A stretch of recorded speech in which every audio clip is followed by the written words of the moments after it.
बोलिए सभी बोलिए। जय राधा माधव कुंज बिहारी, जय राधा।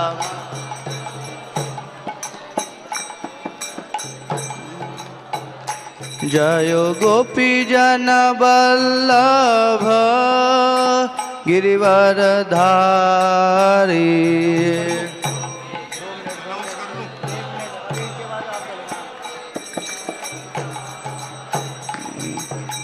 यशोदानंदन ब्रज जन रंजन, यशोदानंदन यशोदानंदन ब्रज जन रंजन।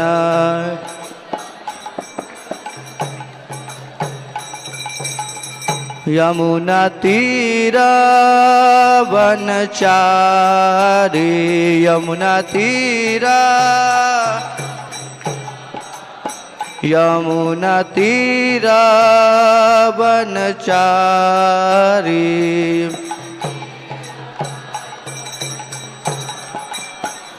जय राधा माधव कुंज बिहारी, जय राधा।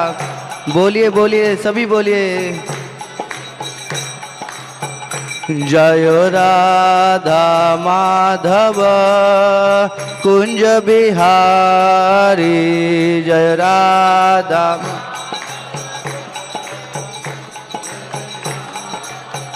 जय गोपी जन वल्लभ गिरिवरधारी, जय गोपी जन।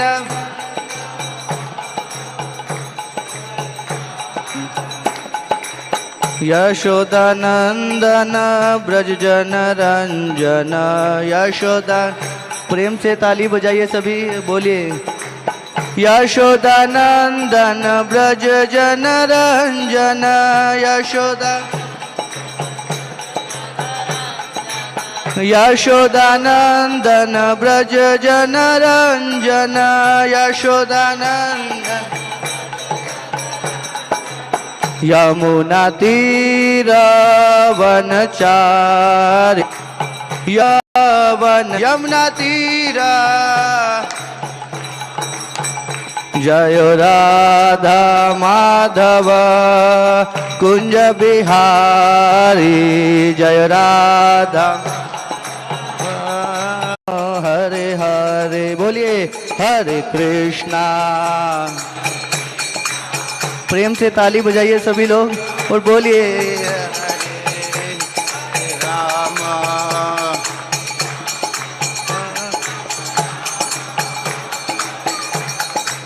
हरे कृष्णा कृष्णा कृष्णा हरे हरे, हरे राम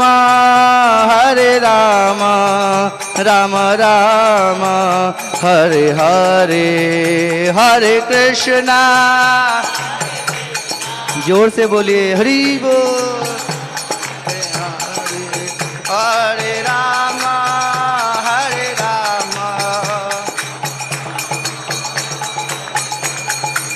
हरे कृष्णा कृष्णा कृष्णा हरे हरे, हरे राम राम राम हरे हरे।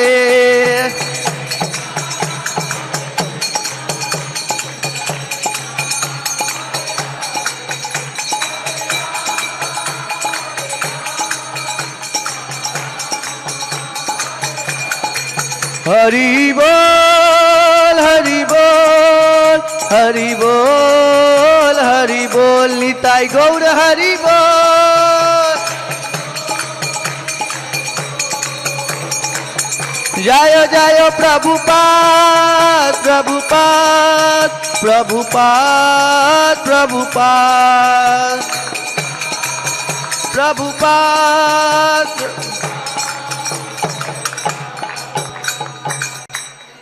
हरे कृष्णा आप सभी का स्वागत है आज का लव फीस्ट प्रोग्राम में। हमारे बीच आज प्रवचन देने के लिए उपस्थित हैं हिज ग्रेस राधा सेवक प्रभु जी। राधा सेवक प्रभु जी 2002 में इस्कॉन ज्वाइन किया है, ऑक्सफोर्ड यूनिवर्सिटी से पढ़े हैं और प्रेजेंट सेवा प्रभु जी जो है डेटी वर्शिप और प्रचार कार्य में बिजी हैं। तो हम प्रभु जी का स्वागत करेंगे हरे कृष्ण महामंत्र बोल के। हरे कृष्णा कृष्णा कृष्णा हरे हरे, हरे राम राम राम हरे हरे। हरे कृष्ण। अरे प्रेम से बोलो हरे कृष्ण। हाँ, हरे कृष्ण कृष्ण कृष्ण हरे हरे, हरे राम राम राम हरे हरे। शपौपाद की ओम। पहले आप सभी भक्तों का स्वागत है इस्कॉन दिल्ली मंदिर पे।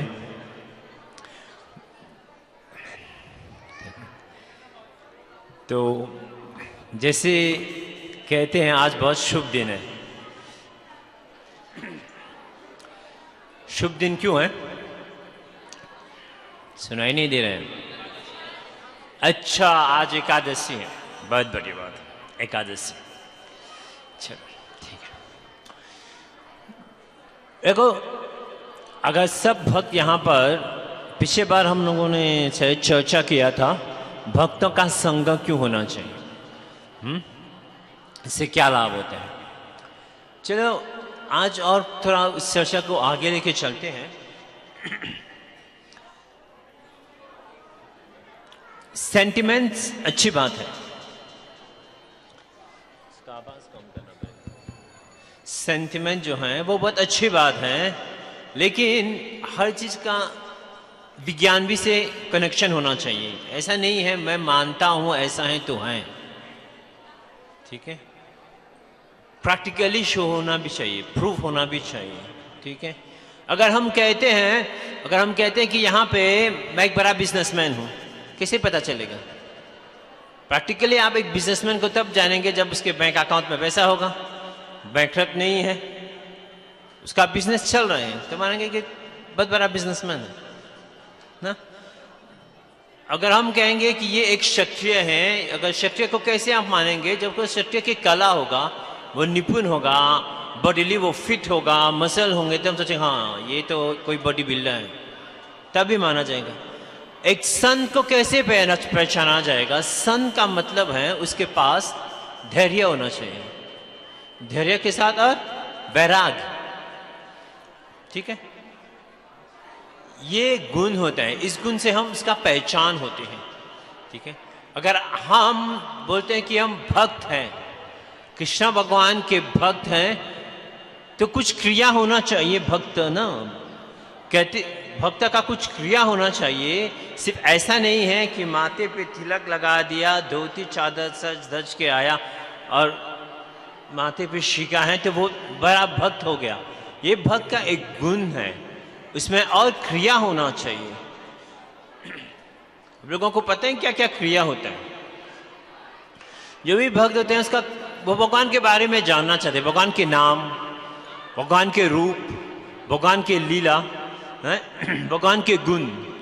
ये सब हमारा जो जिंदगी है उसी में अपना समय बिताते हैं। कैसे हम भगवान के अलग अलग गुण कैसे पहचानेंगे, उसके लीला पर देखेंगे, ठीक है। उसके अलग अलग नाम हैं, गुण के अनुसार भगवान के नाम है, ठीक है। भगवान का शास्त्र नाम है, ठीक है। तो इसके अनुसार पता चलता है। ये तो बहुत लीला, और आपको पता है ना आजकल विशेष लीला चल रहे हैं। भगवान का कौन सा लीला चल रहे हैं अभी? हैं? सुनाई नहीं दे रहा है? आपको पता नहीं है? अच्छा, कृष्ण भगवान का कौन सा विशेष लीला चल रहे हैं? 1 महीने से चल रहे हैं पूरे भारत, पूरे बरसाने में होली ना। देखो भगवान अपना जो काना है ना वो बहुत सीधा साधा नटखट बन जाए। भगवान है सीधा साधा है लेकिन नटखट बहुत है, ठीक है। तो हम भक्त जो हैं, हम भक्त जो हैं भगवान की लीला के बारे में स्मरण करते हैं, खासकर विशेषकर अभी जो भगवान के होली का लीला चल रहे हैं। मुझे याद है मैं अनंत वृंदावन चंपू पढ़ रहा था कि भगवान अपने सखा के साथ गुजर रहे थे वन पे, तो उस तरफ से बलराम जी आ रहे थे।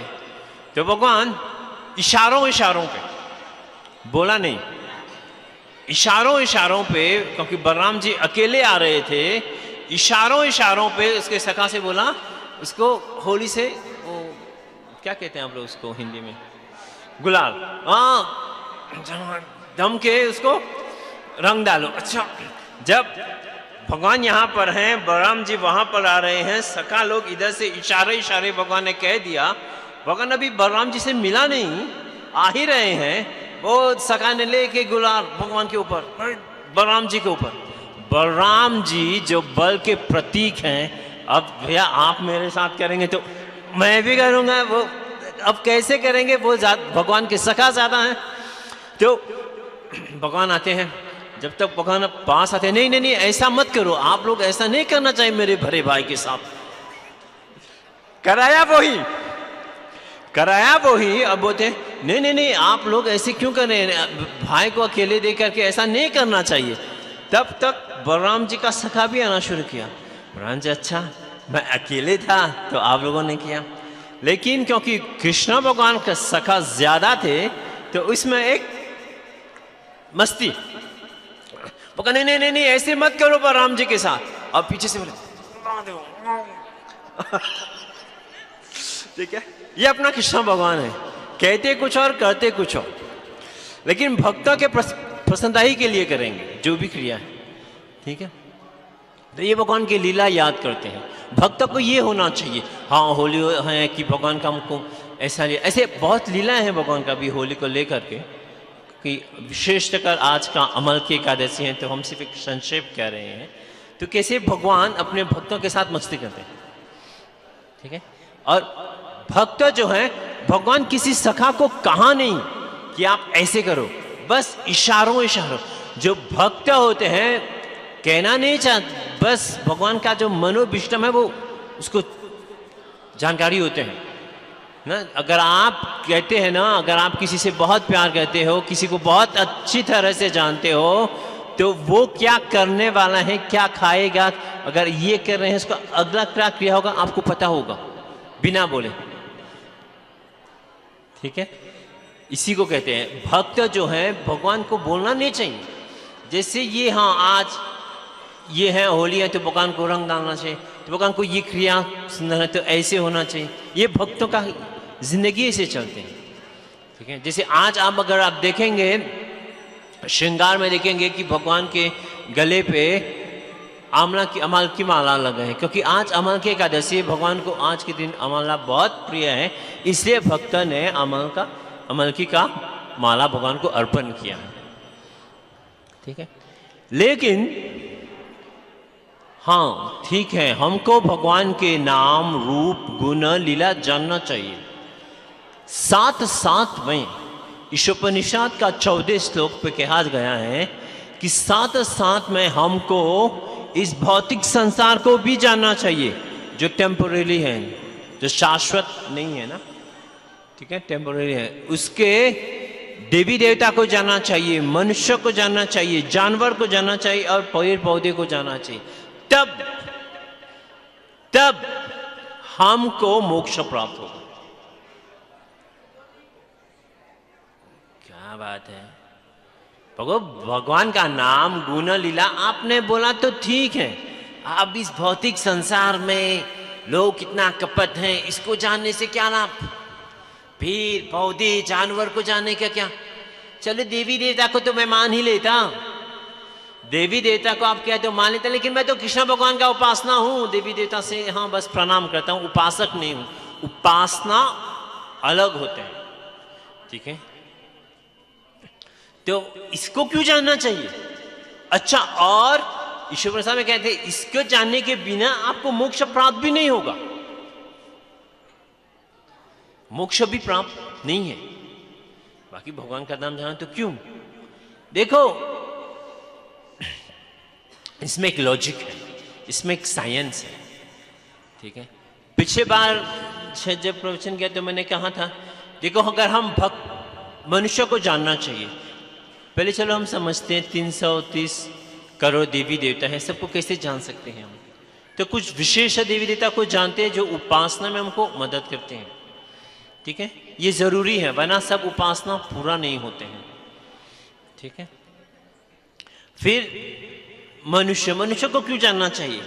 देखो, अभी हम दिल्ली में हैं, वृंदावन में तो है नहीं, किसी तीर्थ जगह में नहीं है, लेकिन शास्त्र में कहा गया है कि जिस जगह पे संत एकत्रित होते हैं एक ही दिमाग से भगवान की गुणगान करने के लिए, वो जगह एक तीर्थ के बराबर होते हैं, ठीक है। रिद्यताम, वो रिद्य होता है। अब सिद्धि होगी इसमें, ठीक है। ये शास्त्र के पिछले बार हम इसमें पूरा 1 घंटा तो इसी के ऊपर चर्चा गया था। तो मनुष्य के बारे में जानना चाहिए ना, कौन सा मंदिर किस भाव से आ रहे हैं, ठीक है। अगर हम पढ़ाई करते हैं तो स्कूल में जाते हैं, भजन करना है तो मंदिर में आते हैं, ठीक है। कुछ और क्रिया करना है तो बाहर जाते हैं, ठीक है। बिजनेस करते हैं तो भौतिक संसार बिजनेस वर्ल्ड में चलेंगे, है? तो ये क्रिया बहुत जरूरी है। तो अगर हम ये जानेंगे ये मनुष्य कैसे है, उस तरह से उसका संग कर सकते हैं, इसके संग करने से हमको लाभ होगा। और ये पेड़ पौधे जो हैं, ये जानवर जो हैं, ये भी जरूरी है, ठीक है। कुछ जानवर करने से, आजकल तो लोग घर पे कुत्ते सब पालते हैं, कुत्ते बच्चे के अनुसार हो जाते हैं। जिस थाली पे कुत्ते खाते हैं उसी थाली पे वो लोग भी खाते हैं, और पिक्चर निकाल के व्हाट्सएप ट्विटर में भेजेंगे, देखो मैं अपने कुत्ते के साथ थाली में खा रहा हूँ, ठीक है। ये संस्कार हो गया। किसी को पता होगा कि कुत्ता जो है वो यमदूत जी के मैसेंजर होते हैं, इसलिए जब किसी का मृत्यु होते हैं तो कुत्ता लोग रोते हैं रात को। किसी को पता है? श्री राधे श्री राधे, कृपया शांत बनाए रहे। तो जब मृत्यु के मैसेंजर के साथ आप खाएंगे तो क्या मिलने वाला है, ठीक है। हाँ, गाय को नहीं रखेंगे घर पे यार, बहुत बदबू आते हैं। और जिस गौ माता पे 330 करोड़ देवी देवता निवास करते हैं, जिसके गोमूत्र गोबर पे लक्ष्मी देवी निवास करते हैं, उसको हम नहीं छुएंगे यार। क्या लोग कहेंगे, पुराने जमाना के लोग हैं, गन पर गवार हैं, नहीं जानते हैं। ऐसा मान्यता है क्योंकि ऐसा प्रमोट किया गया है, ठीक है। लेकिन जाना जरूरी है। वैसे इस पेड़ पौधे के बारे में भी जानना बहुत जरूरी है, विशेषकर आज जो अमल के एकादशी है, आमला के बारे में जानना बहुत जरूरी है, ठीक है। क्यों जानना जरूरी है? देखो, ऐसा इसको हम हिंदी में कैसे कहते हैं ये मुझे पता नहीं है। कोई अगर पढ़े लिखे मुझसे ज़्यादा हैं तो वो हिंदी का अनुवाद मुझे बोल सकते हैं। इंग्लिश में है एक कैटालिस्ट वो जगह है जहाँ कुछ रिएक्शन होते हैं और एक एनवायरनमेंट होते हैं, उसमें वो दूसरा चीज़ प्रोड्यूस होते हैं, वो एक कैटालिस्ट होते हैं। उत्प्रेरक कहते हैं हिंदी में। सॉरी, मेरा हिंदी इतना अच्छा नहीं है, ठीक है। तो उत्प्रेरक, तो उसको जानने से हमारा जो भक्ति, हमारा जो भजन का है, वो एक उत्प्रेरक का जरिया हो जाएगा, ठीक है। अगर हम आज, जैसे हम जानते हैं आज अमल की एकादशी है, तो हम आमला के भगवान को अर्पण करें तो हजारों गुना लाभ हमको फल प्राप्त होंगे, ठीक है। अच्छा, ये अमल की क्या होते हैं? वो एक आम पेड़ है? नहीं, वो एक आम पेड़ नहीं है। वो जो इस भूलोक का सबसे पहला पेड़ है। जब भूलोक में सबसे पहला पेड़ होता है वो अमल की है, इसी उसका नाम आरोही भी है, ठीक है। और कहा गया है, कहीं पे कहा गया है कि जब सागर मंथन हुआ और देवी और दानव पे जब युद्ध हो रहे थे, तो अमृत का एक बूंद अमृत का एक बूंद जमीन पे गिरा था, वो बूंद से अमलकी का पेड़ का उत्पत्ति हुआ है। ये एक वर्षन है। लेकिन विष्णु पुराण में कहा गया, विष्णु पुराण में ये कहा गया कि जब भगवान के आंसू से उससे उत्पत्ति हुआ है। सोचो भगवान रो रहे हैं। देखो रोना अच्छी बात है ना, कितने लोग मानते हैं कि रोना अच्छी बात है। देखो खुशी, बहुत खुशी होते हैं तो वैसे आंख से आंसू निकलते हैं ना, और बहुत दुखी होते हैं तो भी आंख से आंसू निकलते हैं। अच्छा, रोना इसलिए अच्छा है जो अंदर का जो भाव है वो बाहर प्रकट होते हैं, इसलिए रोना अच्छा है। पुरुषों वो लोग रोते नहीं हैं क्योंकि स्वाभाविक से हम लोगों का अंदर का भाव में से ही होल्ड कर लेते हैं। स्त्रियों का स्वभाव है वो आंखों में आंसू से जलती आ जाए, ठीक है। लेकिन अगर साइकोलॉजी को देखेंगे, अगर कोई रो रहे हैं तो अंदर का जो भाव है वो बाहर आते हैं। और जब पूरा सृष्टि भूलोक समुद्र के नीचे डूबा हुआ था, तब भगवान इसको देख करके भगवान की आंख में आंसू आए। तब भगवान ने वराह रूप धारण करके भूलोक को ऊपर किया। तब उस आंसू का जो बूंद आया पृथ्वी पे, उसमें वो अमला का पेड़ हुआ, ठीक है। वो अमला है। कहते भगवान का आंसू से अमला बना है, रुद्राक्ष के आंसू से, शिव जी के आंसू से रुद्राक्ष बने हैं। और भगवान के मुस्कान से क्या हुआ है, किसी को पता है? जो फूल होते हैं, जो फूल खिलते हैं, वो भगवान का मुस्कान माना जाता है। जब भगवान मुस्कुराते हैं वो फूल का खिलना होता है, ठीक है। इसीलिए अर्चना पद्धति पे शिव विग्रह सेवा में फूलों का बहुत महिमा होता है। फूलों के बिना हम शुरुआत ही नहीं कर सकते हैं, किसी भी उपासना नहीं कर सकते हैं। बिना फूल का कोई उपासना नहीं हो सकती, ठीक है। फूलों के द्वारा अगर हमको, फोन नहीं है मेरे पास, आप लोगों को पता है आंवला कैसे है? ये है आंवला, भारतीय को वैसे पता ही होगा, शायद दुख किस आप लोगों के। ये आंवला है जो भगवान को बहुत प्रिय है। हाँ, हम क्या कह रहे थे? हाँ, भगवान के मुस्कान को हम लोग कहते हैं कि वो फूल है, फूल का जो खिलना है, ठीक है। और अर्चना पद्धति में उपासना, बिना फूलों का उपासना नहीं होते हैं, ठीक है। अगर हम किसी को, आपको कुछ कहना है तो ये माइक है, मेरा आवाज़ है जो आपको तरफ आ रहे हैं, ठीक है। अगर मेरा एक मित्र है अमेरिका में या मॉरिशस में, मुझे अपनी बहन को फ़ोन करने हैं, भाई को फ़ोन करना है, तो क्या करते हैं? व्हाट्सएप कॉल, रिलायंस जियो कनेक्शन है, सैटेलाइट है।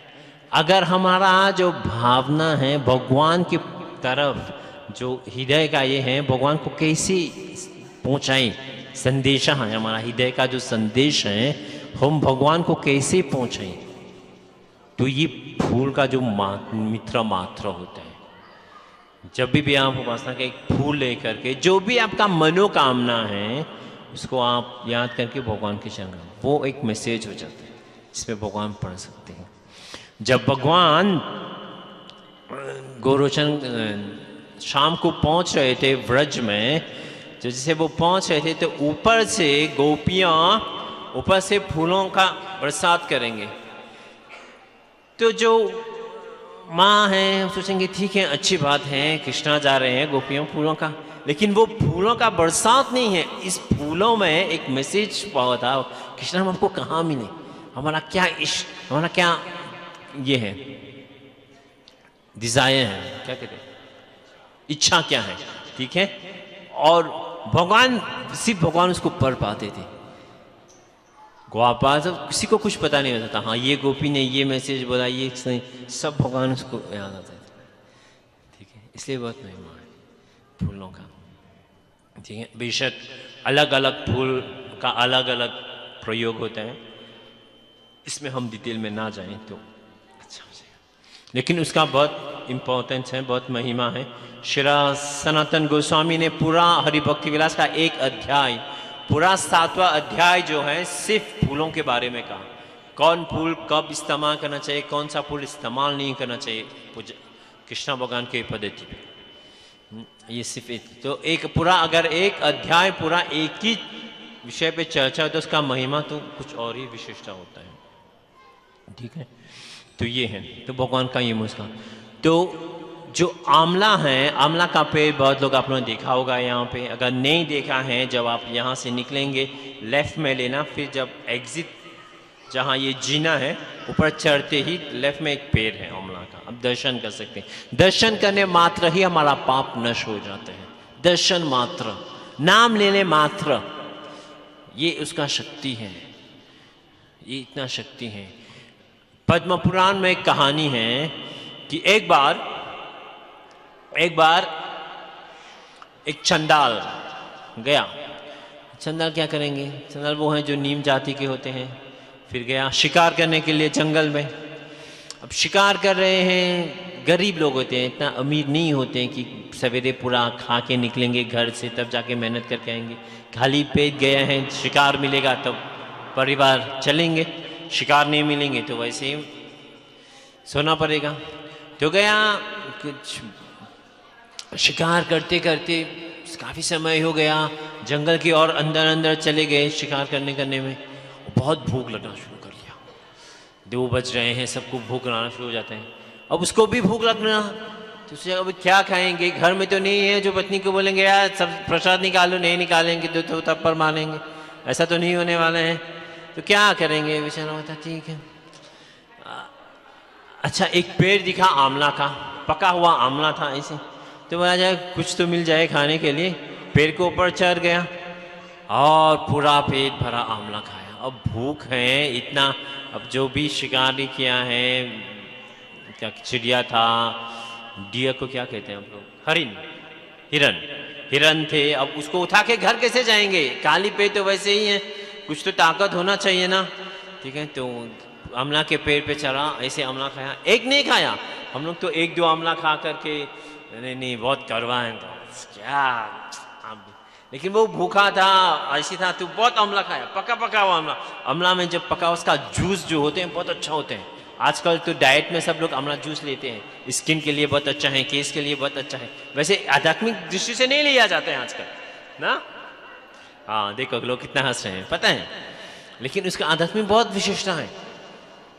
जब ये चंडाल पूरा आंवला खा करके अब मैं उतर सकता हूँ, वो पेड़ से उतर रहे थे, उतरते समय वो गिर के नीचे मर गया।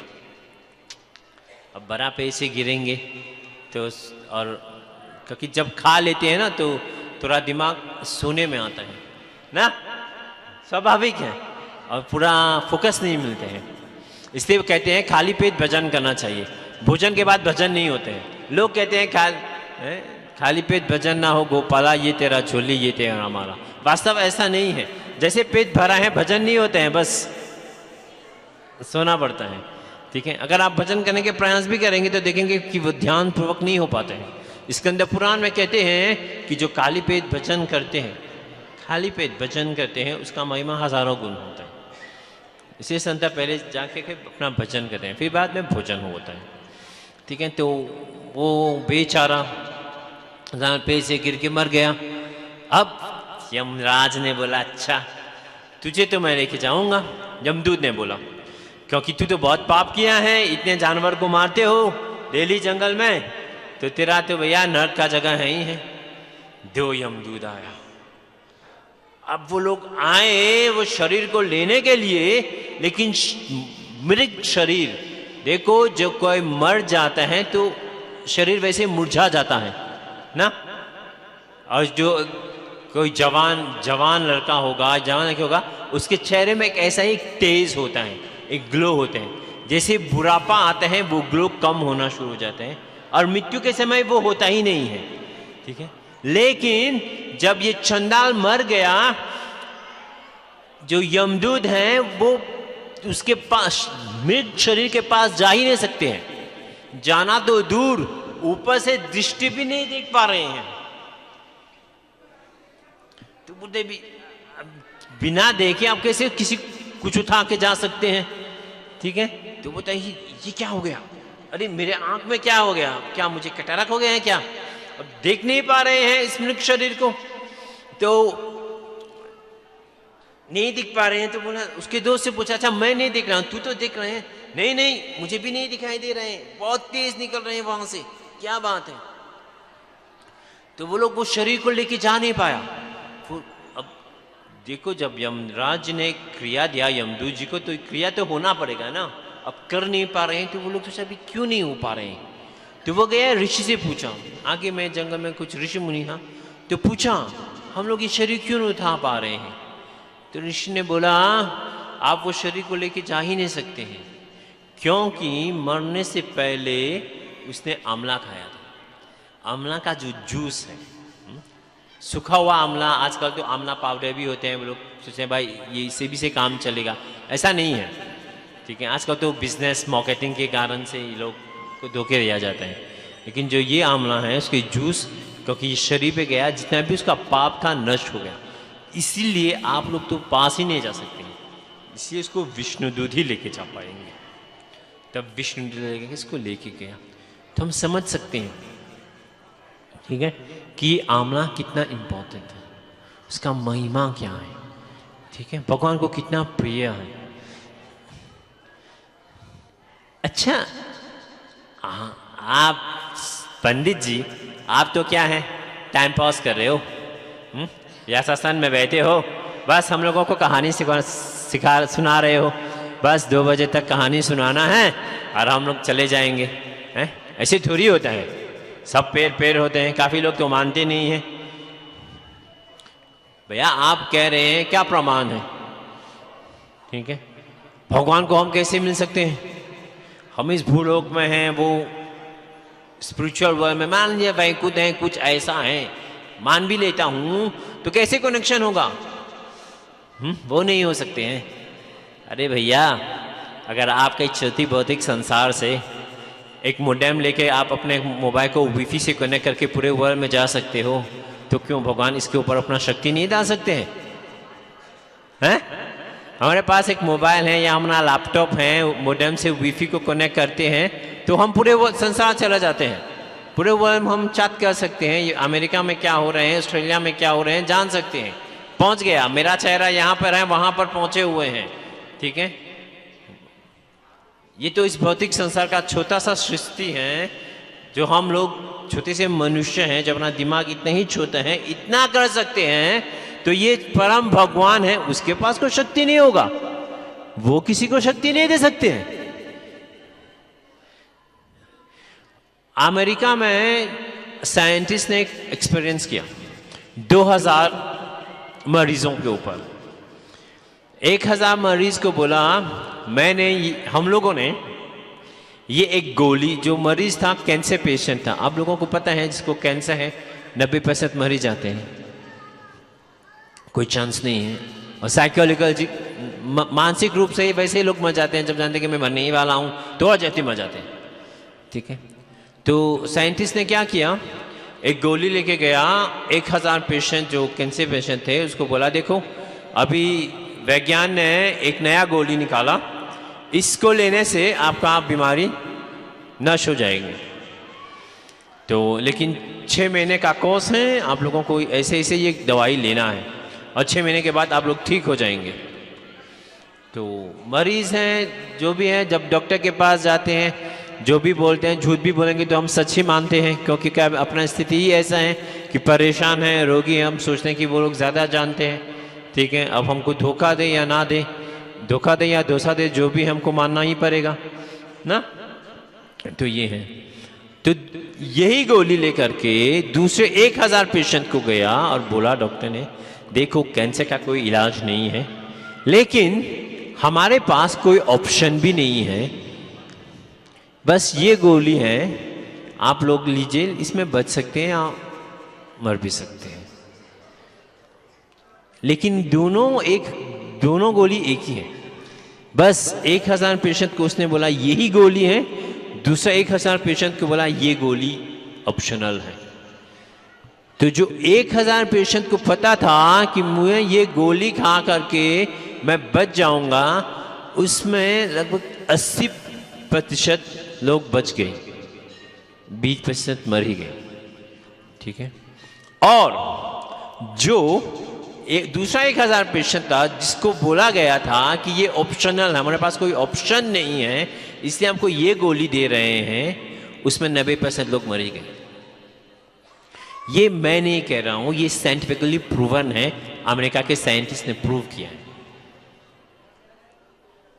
अगर एक गोली जो बराबर है, भौतिक क्रिया से बना हुआ है और हम ले रहे हैं और जो बीमारी है वो ठीक हो रहे नहीं हो रहे अपने श्रद्धा के ऊपर डिपेंड करते हैं।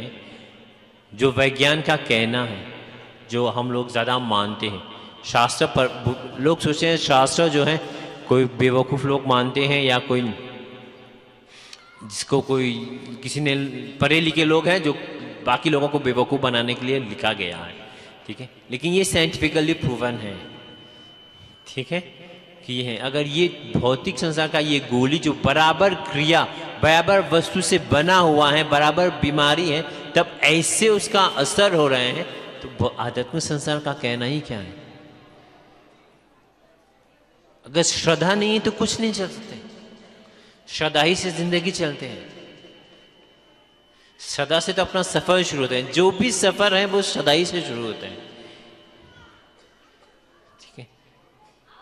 तो ये बहुत जरूरी है कि आप विश्वास करें। अगर विश्वास ना करें, देखो कोई पाबंदी नहीं या कोई फोर्स नहीं है कि आपको विश्वास करना चाहिए, ठीक है। करें आपकी मर्जी, ना करें आपकी मर्जी, लेकिन करने से आपका लाभ है, ना करने से आपका घाटा है, ठीक है। हम लोग अगर भौतिक संसार भी में रहते हैं, अगर मैनेजमेंट जो डिप्लोमेसी मैनेजमेंट कहते हैं, हम किसी के ऊपर भरोसा नहीं करते हैं, फिर भी वो बंदा को कहते हैं हम आपके ऊपर भरोसा करते हैं कि आप मेरे लिए अच्छा करेंगे। किसी एक देश दूसरे देश के साथ जब बिजनेस करते हैं, ठीक है, तो क्या सोचते हैं मैं उसका कैसे माल ज़्यादा मैं हड़पूं, यही है होता है। लेकिन वो देश को क्या दिखाते हैं, देखो इसको आपको ये करने से आपका ये लाभ है, अपना लाभ तो नहीं दिखाएंगे ना। आज और अमेरिका और चाइना में बिजनेस को लेकर के इतना लड़ाई क्यों चल रहे हैं। शुरुआत में तो यही था कि आप यहाँ से शुरू करें, अब जो जितना खिलाड़ी हैं उतना लाभ लेंगे उस देश से, प्रोटोकॉल से, ये चीज होता है। तो श्रद्धा वहीं से शुरू होते हैं। अगर हम नहीं हैं, देखो श्रद्धा नहीं है कि इतना होता है, श्रद्धा हर पद पद में आपको इसके लिए एक क्या कहते हैं ना, एग्जाम्स क्या कहते हैं आप लोग, परीक्षा, हर पद पद पे परीक्षा देना पड़ेगा। हाँ अच्छा, तो बहुत श्रद्धालु है तो भगवान भी परीक्षा लेते हैं।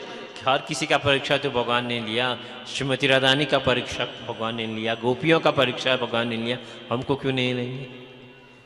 भगवान पद पद में जब परीक्षा लेते हैं तो कैसे परीक्षा लेते हैं, कठिनाई बेचते हैं। अच्छा नहीं यार, देखो हम तो कृष्ण भगवान के भक्त हैं, कष्ट तो होना नहीं चाहिए, इतना कष्ट हो रहे हैं, पहले तो कष्ट नहीं होता था, जैसे कृष्ण का भगवान भक्त बने कष्ट ही कष्ट है यार, पहले हम भक्ति बनना छोड़ देते।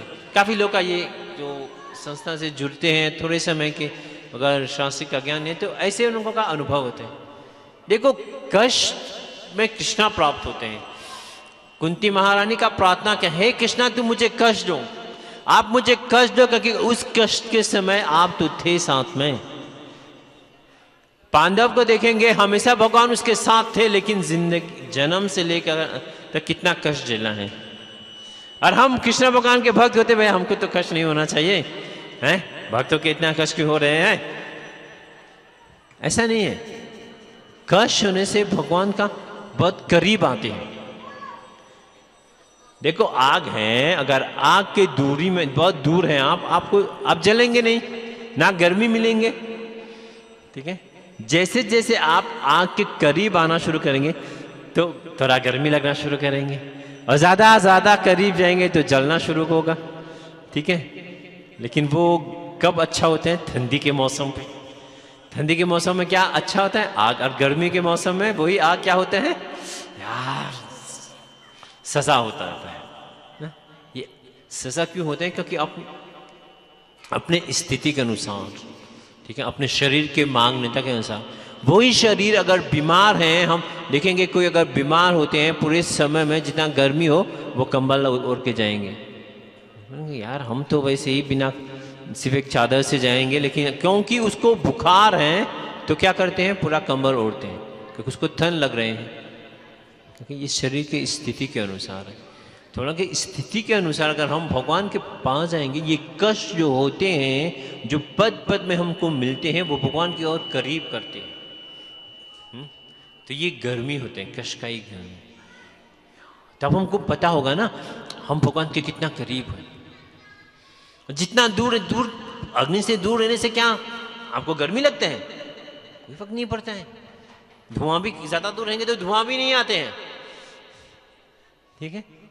तो भगवान के जैसे पास जाएंगे तो भगवान ये देते हैं। हे कृष्ण। क्या है राधे वृंदावनेश्वरी। एग्जाम्स को क्या कहते हैं, परीक्षा। भगवान ये परीक्षा लेते हैं, हर भक्त को देना पड़ता है पद पद। श्री प्रभुपाद जी जब अमेरिका जा रहे थे तो 2 बार हार्ट अटैक हो गया था। तो वो कितना शरण लिया था श्रीमती राधा रानी का, नहीं कि भाई मैं जा रहा हूं आज ये हो रहे हैं। बहुत भक्त को देखेंगे कि ये पद पद में ऐसा नहीं कि सिर्फ जैसे आप भक्ति में शुरुआत कर रही हैं आपको सिर्फ ये एग्जाम्स क्या परीक्षा प्रतीक्षा आ रहे हैं, हमेशा परीक्षा देना पड़ रहे हैं। नहीं, आप अपने अनुसार देंगे, प्रभु जी अपने अनुसार देते हैं। ये हमारा जितामित प्रभु हैं, वो भी काफ़ी सीनियर डिवोटी हैं, ये भी परीक्षा देते हैं। रोज मंगल आरती आते हैं, कभी शरीर भी साथ नहीं देते हैं लेकिन वो साथ देते हैं मंगल आरती में। शरीर साथ नहीं देते हैं लेकिन प्रभु जी हम लोगों का साथ देते हैं। सुनो, वो भी एक परीक्षा ही तो है। कितना समर्पित हो रहे हैं भगवान को। भैया देखो मैं तो मंदिर जा रहा था तो मुझे मेरे गाड़ी का एक्सीडेंट क्यों हुआ, ठीक है। ऐसा नहीं होना चाहिए, लेकिन परीक्षा देना पड़ता है। हाँ, इतने होने के बावजूद नहीं, भगवान आपने जो भी किया सही किया होगा, ठीक है। क्योंकि भगवान जो भी करते हैं सही ही करते हैं, बस हमको समय लगता है उसको समझने में, और कभी कभी समझ ही नहीं पाते हैं। कौन जाके कृष्ण भगवान को समझे, वो तो ब्रह्मा जी भी नहीं समझ पाते हैं। बस इतना समझना कि भगवान जो है बहुत दयालु है, जो भी करते हैं हम लोगों के लिए ही करते हैं, हम लोगों के अच्छे लिए करते हैं, ठीक है। तो हम यहाँ पर विराम लेते हैं। किसी का कुछ प्रश्न है तो प्लीज आप देखो, प्रश्न होने का एक मतलब है और 2 मतलब है, नहीं होने का 2 मतलब जरूर है। या आप कुछ समझे नहीं तो नहीं समझे तो क्या पूछना है, और सब कुछ समझ लिया तो ऐसा स्थिति क्या है यहाँ पे, सब कुछ समझ लिया और कुछ समझने के लायक नहीं है, या हम इतने नालायक हैं कि आप लोगों को कुछ समझाए नहीं।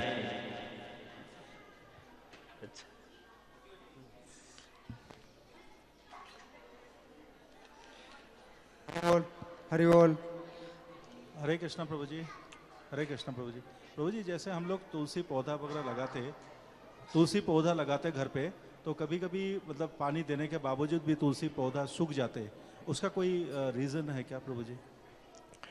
हरे कृष्ण। प्रभु जी का प्रश्न है, अगर हम तो घर पे तुलसी का पौधा लगाते हैं, पानी डालने के बावजूद भी तुलसी पौधा सूख जाते हैं, इसका कोई विशेष कारण है? इसका अनेक कारण है।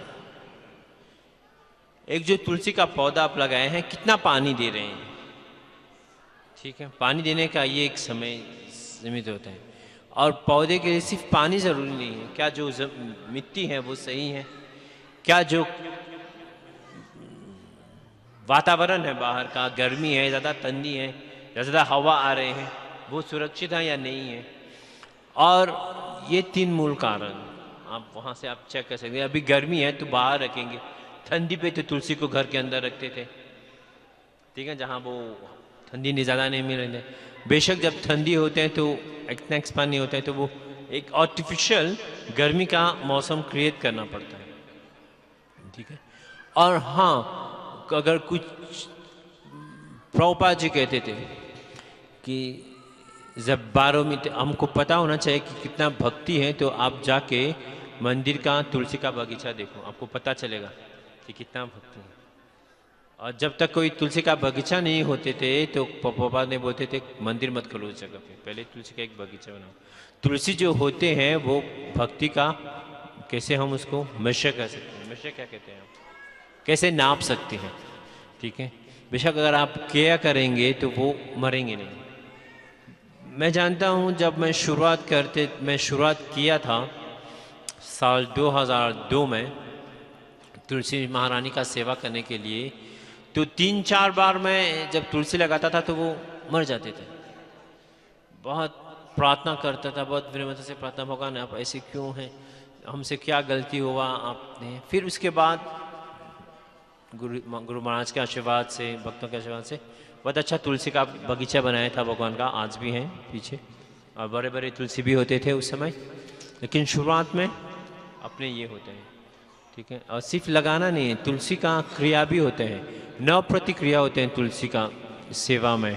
उसको प्रणाम करो, जल दो, रोपो, स्तुति करो, आरती करो, और ये घास जो होते हैं उसको निकालना चाहिए, जो तुलसी मंजरी है उसको तोड़ना चाहिए समय पे, वरना वो पेड़ को सुखा देते हैं, ठीक है। कहते हैं तुलसी के जड़ पे ब्रह्मा जी निवास करते हैं, तुलसी के स्टेम पे विष्णु जी निवास करते हैं, और तुलसी के मंजरी पे शिव जी निवास करते हैं, ठीक है। तो और ब्रह्मवेता पुराण में भगवान कहते हैं कि ये जो तुलसी है वो विष्णु भगवान की पत्नी है, ठीक है। तो बहुत प्रयास करो उसका सही से ख्याल रखने का, क्योंकि ये हमको भगवान के दाम प्राप्त कर सकते हैं, ठीक है। और कृष्ण भगवान स्वयं तुलसी देवी को कहते हैं कि मैं भगवान रात्रि को भगवान और दरबार में नहीं होते हैं, दरबार बंद होते हैं, ठाकुर जी की मूर्ति हो विराजमान होते हैं, लेकिन ठाकुर जी नहीं होते हैं, ठाकुर जी तुलसी के बगीचे में होते हैं। और भगवान कहते हैं मैं उस बगीचे में इंतजार करता हूँ, मैं उस बगीचे में इंतजार करता हूँ कब एक पत्ता गिरेगा नीचे और कोई भक्त आके मुझे अर्पण करे। तो ये बहुत जरूरी है, ठीक है। हरे कृष्ण, बोलो।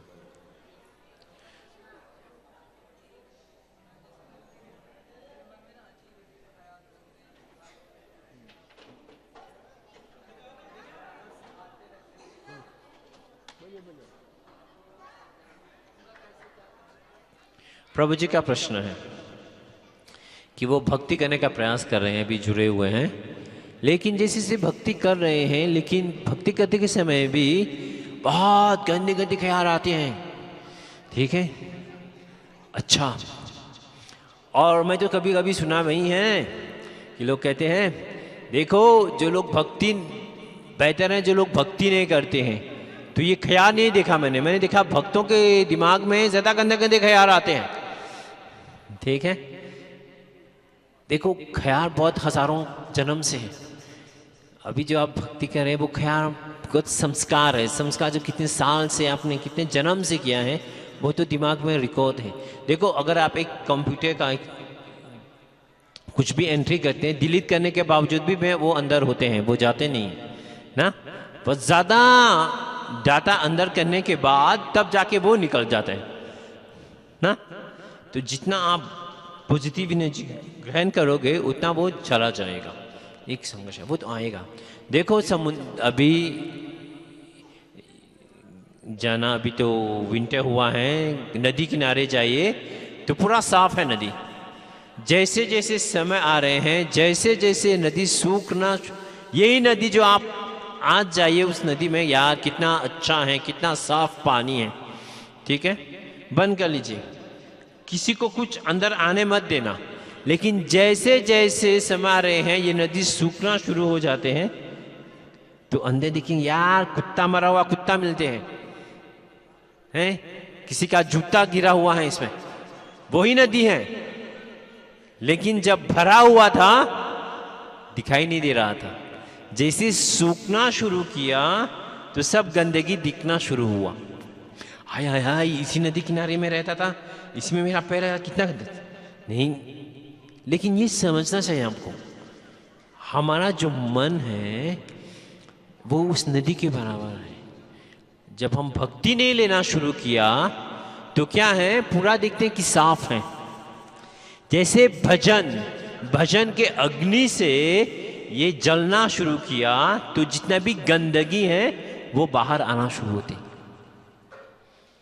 वो था ही अंदर लेकिन दिखा नहीं रहा था। ठीक है, तो जब नदी पूरा सूख जाते हैं तभी तो जाके बाहर आते हैं, फिर से उसको साफ होता है ना। तो ये सूखना बहुत जरूरी है। ये सूखेंगे जब आप भजन करेंगे, जितना तीव्रता से, जितना विनम्रता से भजन करेंगे वैसे वो बड़ी फील होगा।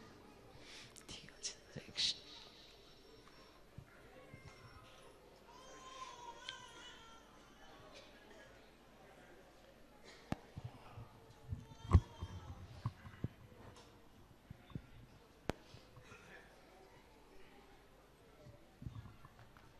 हरे कृष्णा। तो बहुत अच्छी प्रभु जी ने शिक्षाएं दी आप लोगों को और बड़ी सूचनाएं, बड़ी महत्वपूर्ण सूचनाएं दी हैं। लेकिन अभी एक बहुत विशेष सूचना आप लोगों से मैं पूछ रहा हूं कि आप लोगों को है कि नहीं, आपको लोगों को पता है कि नहीं, अभी निकट 4 दिन में कोई बहुत बड़ा त्यौहार आ रहा है। क्या है? गौर पूर्णिमा। एक गौर पूर्णिमा, हरि बोल। एक गौर पूर्णिमा जो त्यौहार है ये हमारे इस्कॉन का सबसे बड़ा त्यौहार है। और चैतन्य महाप्रभु का जो जन्म स्थान है मायापुर, वहाँ पर बहुत बड़ी संख्या में पूरी दुनिया से भक्त लोग गए हुए हैं चैतन्य महाप्रभु का जन्म स्थान। और वहाँ जो मंदिर का निर्माण हो रहा है तो वो 1600 करोड़ का प्रोजेक्ट है जो कि बन रहा है, अभी निर्माणाधीन है। बहुत अभी भी जो बना हुआ है वो ऐसा है कि पूरी दुनिया में कुछ नहीं, मतलब कहीं नहीं है ऐसा। वहाँ पंच तत्व का दर्शन है और वहाँ नरसिंह देव और अष्ट सखियाँ राधा माधव उनका दर्शन होता है। तो कितने लोग गए मायापुर? हाथ उठाइए। तो बहुत कम है, मतलब शायद 5-10% ही लोग गए हैं मायापुर। तो जीवन में एक बार मायापुर ज़रूर जाना चाहिए। और अगर आप नहीं भी जाते हैं तो यहाँ भी जो है कोई कमी नहीं है। आप लोग यहाँ आइए, गौर पूर्णिमा के दिन आप लोग यहाँ पर आइए। कितने बजे अभिषेक होगा प्रभु जी? 5 बजे? शाम को 5 बजे, 5:30 बजे, शाम को 5:30 बजे अभिषेक होगा। और उस दिन हम लोग अन्न का भोजन नहीं करते हैं। अगर आप चैतन्य महाप्रभु के जन्म दिन का जो है अगर आप लाभ उठाना चाहते हैं तो हम ये नहीं कहते आप कि भोजन ना करें, आप भूखे रहें, भूखे मत रहिए, लेकिन अन्न का भोजन ना करिए। तो उस दिन जो है पूर्णिमा जो चंद्रोदय तक उपवास करते हैं, क्योंकि भगवान का जो जन्म हुआ था वो चंद्रमा के उदय तक हुआ था। तो शाम को 7 बजे यहाँ जो है प्रसाद का जो है वितरण होगा, और वो भी प्रसाद जो है एकादशी का ही होगा। तो दिन में भी आप ग्रहण कर सकते हैं, अन्न ना ग्रहण करें। आप जो है फल या फल का जो जूस है या दूध है तो या फल ले सकते हैं, अन्न ना ग्रहण करें। लेकिन ये उनकी ही ये है जो 4 नियमों का पालन करते हैं। अगर आप सब कुछ कर रहे हैं, बड़ा उपवास कर रहे हैं, चाय कॉफ़ी है, बीड़ी सिगरेट है, ये सब जो है अगर ले रहे हैं तो फिर कोई लाभ नहीं। तो जो 4 नियमों का पालन करते हैं, मांसाहार नहीं, व्यभिचार नहीं, जुआ नहीं, नशा नहीं है, और चाय कॉफ़ी नहीं, प्याज लहसुन नहीं, तो उनके लिए हमें मतलब एक कदम आगे जो मतलब बढ़ाना है वो ये है कि गौर पूर्णिमा के दिन आप लोग अन्न का भोजन ना ग्रहण करें। और जो है भूखे रहने की ज़रूरत नहीं है। अगर आपको जो है कोई बाधा होती है, शरीर में शक्ति की आवश्यकता है, तो आप कई आइटम हैं ऐसे जो कि अन्न के नहीं होते हैं और आपको शक्ति प्रदान करेंगे, आप वो लीजिए। तो चैतन्य महाप्रभु का जो जन्म है तो ये बहुत ही पवित्र घटना है। भगवान का जो चैतन्य का जो जीवन चरित्र है उसका जो है विस्तृत वर्णन चैतन्य चरितामृत ग्रंथ में है। यहाँ पर चैतन्य चरितामृत का जो है पूरा सेट मिलता है, जिसमें 9 खंड का जो है मतलब पूरा सेट है, जिसमें प्रभुपाद के जो है द्वारा शब्दार्थ है, अनुवाद है, तात्पर्य है। इस प्रकार से आदि लीला के 2 खंड हैं, मध्य लीला के 5 खंड हैं, अंत लीला के 2 खंड हैं। कुल मिला के 9 खंडों में चैतन्य चरितामृत मिलता है। और इसके अलावा एक किताब भी है चैतन्य महाप्रभु का शिक्षामृत, तो एक किताब है, तो उसको अगर आप पढ़ेंगे तो चैतन्य महाप्रभु की शिक्षाओं का जो है आपको बड़ा जो है दिव्य उसमें जो है वर्णन मिलेगा, चैतन्य महाप्रभु का शिक्षामृत। तो वो अगर आप लेते हैं तो उसमें जो है शिक्षाएं आपको प्राप्त होगी, क्योंकि भगवान आते हैं तो कुछ शिक्षा देने के लिए आते हैं। तो आप लोग जो है उस चैतन्य महाप्रभु का शिक्षामृत वो किताब भी ले सकते हैं। और गौर पूर्णिमा के दिन अगर आप आएंगे तो यहाँ अभिषेक का जो है उत्सव आप मनाएंगे, और विशेष रूप से आप इनको देखेंगे, प्रभु जी जो है मंत्र पाठ करते हैं तो कभी भी उसमें जब अभिषेक होता है तो ये जो है विशेष रूप से मंत्र पाठ करते हैं, तो इनका भी जो है आप बहुत बड़ा योगदान होता है। अभिषेक में हमेशा इनका जो है बहुत बड़ा योगदान होता है। श्री गौर पूर्णिमा महामहोत्सव की। तो आप लोग बैठिए, अभी कुछ आपको सूचनाएं दी जाएंगी। हरे कृष्णा। हम प्रभु जी को अभी धन्यवाद देंगे, लेकिन उसके बाद इम्पोर्टेंट अनाउंसमेंट हम करेंगे, तो आप प्लीज़ बैठे रहिएगा। सुंदर प्रवचन के लिए हम प्रभु जी को धन्यवाद देते हैं हरे कृष्ण महामंत्र बोल के। हरे कृष्णा कृष्णा कृष्णा हरे हरे, हरे राम राम राम हरे हरे। आज एक शुभ दिन है, आमला की एकादशी है, लेकिन एक शुभ दिन और है। तो हमारे परम पूजनीय जीतामित्र प्रभु जी का आज आविर्भाव दिवस है।